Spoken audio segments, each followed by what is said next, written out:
Welcome back to Daybreak. And the Milimani law courts will be closed for the next 14 days, starting today, to allow for disinfection of the premises. In a statement, Chief Justice David Maraga says the closure follows the confirmation of a positive case of a judiciary staffer.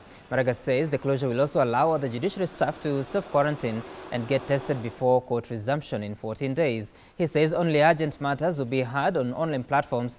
And last week, the Makadara court was also closed after the confirmation of 2 positive cases.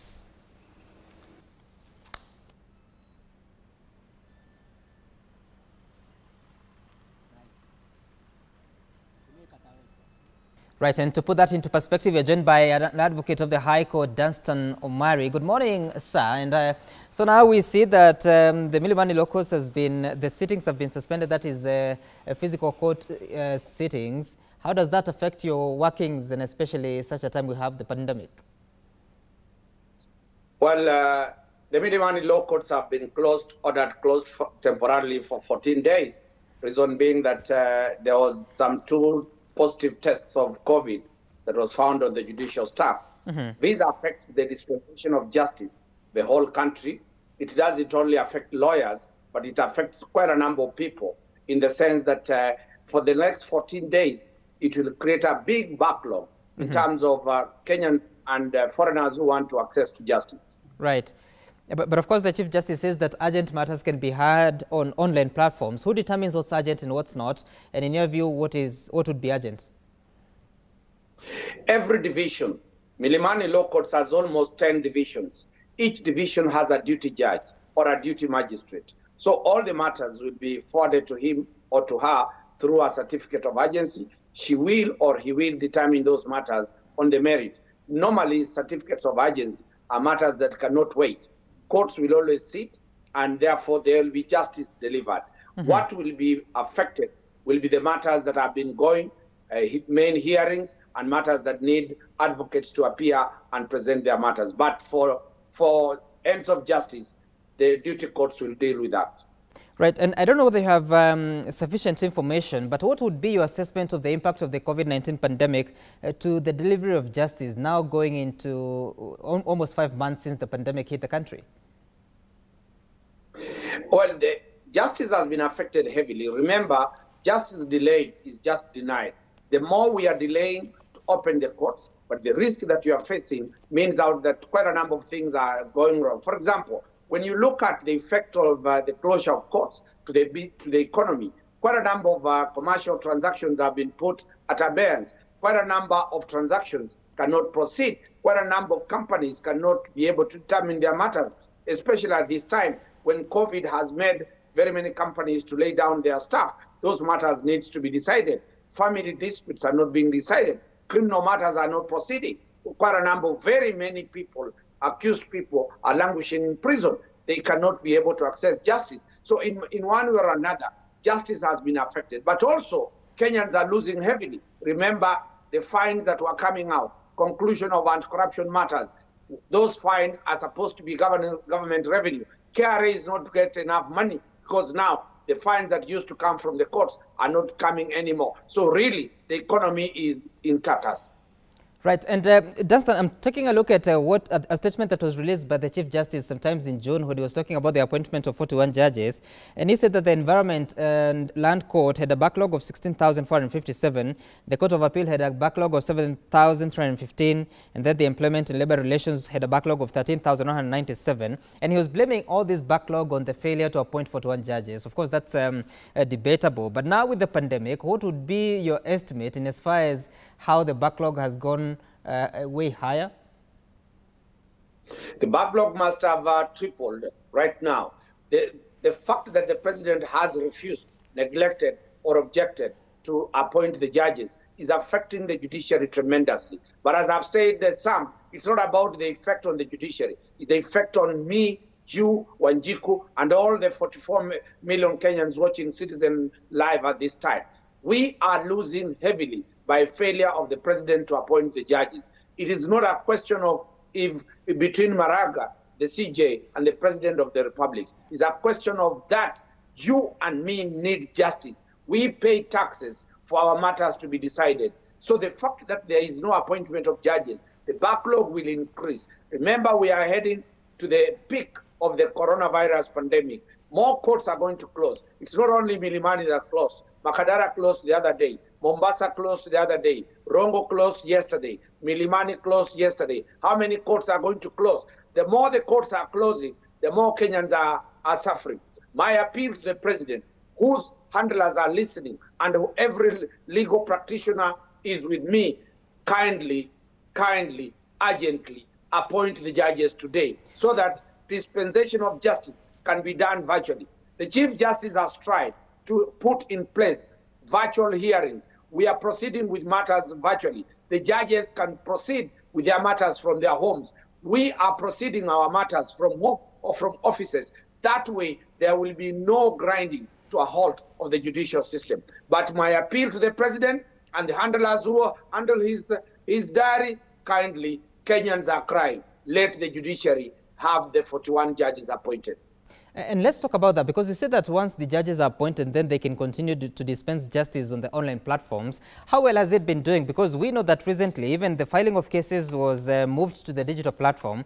How successful have you been, and what challenges are you facing, especially for you, who most of the time represents the defense?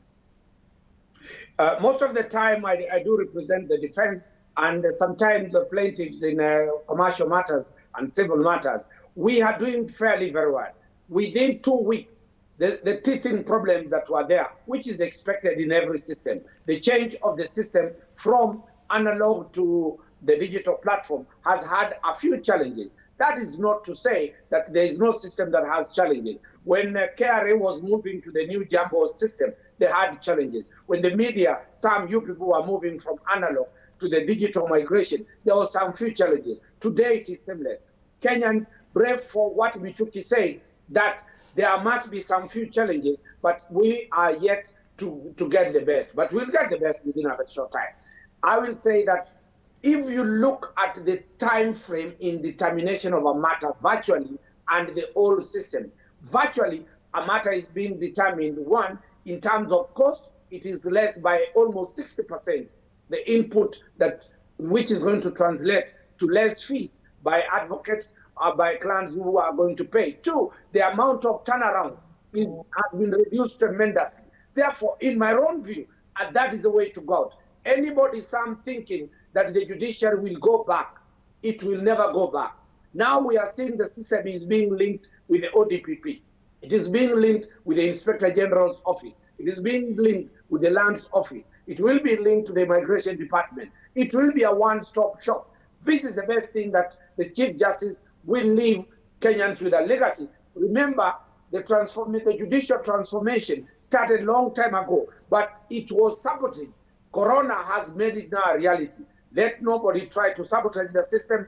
Within a very short time, Kenyans, brave for the few challenges, we will be there, and everybody will find justice at his doorstep. And that may be one of the benefits of the pandemic, despite it hurting economies and disrupting families, especially those that have sick patients and those that lose their lives. But still, Wakili, we've heard of reports of lawyers crying that they are not able to meet their basic needs. Recently, I believe it was last week, we saw a lawyer in court pleading that his house is reopened and promising that he will pay their arrears in terms of rent, and that he was not able to continue paying for it because of the pandemic. How much of an impact has this been on the professional advocates that we have in this country who depend on the fees that you're talking about and representing private individuals in court? We are now almost 20,000 advocates in this country. The issue before every Kenyan is one: can you adopt, can you change, can you modify, can you try to be within the corona reality? There are those ones who cling to the old way of doing system. This is a digital economy. Everybody needs to work. Everybody needs to be modern. We cannot live as we used to practice law in 1920. Law has changed. For the first time, the Supreme Court of USA, which does not allow cameras, which does not allow phones inside, has allowed virtual hearing. So anybody saying that we will go back to what it was, that is a lie. Remember, the education changes. I went to the old system of 742 free system of the university system. 844 came up. People resisted. It stuck. Now we are changing the curriculum, competence-based education. Let nobody cling to the old. The only thing, Sam, that is static, that never changes, is change. Change will always be there. We are in a serious situation, a paradigm shift in the legal practice. Those who will not catch up, they'll be swept off.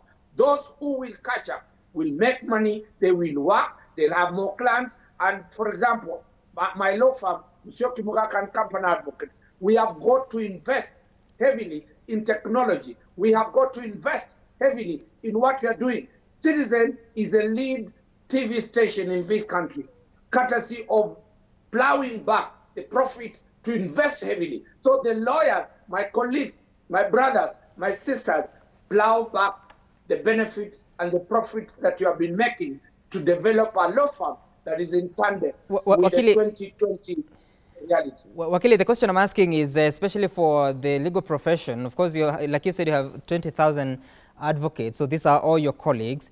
Have you heard of any reports of law firms that have had to cut down on their staffing because of reduced earnings in these times of pandemic? As every sector, commercial sector in this country, some law firms have also cut down on salaries, just like any other company that is in business. So that is not only a preserve of the law profession. Every sector in this country will be affected, but we are likely to see a rebound after every sector comes up. The airline sector has collapsed, it must come up. So the legal sector will also be affected, but for a very short time. I believe that within a very short time, every lawyer will be able to appear before a court, but not physically, virtually. Okay, all right. Thank you so much, Dunstan Omari, for speaking to us on the closure of Milimani law courts and also the impact of the pandemic on how lawyers are doing their business, and all the best in whatever that you do. That has been Dunstan Omari. He is an advocate of the High Court. And now here on Daybreak, we take a short break. On new return, we'll be speaking to someone in the hotel industry by the name Mashari. We'll be looking at the impact of the pandemic, and also since the phased reopening that was announced on 6th of July, how are they faring since starting to resume normalcy up to now? We'll be back in a moment.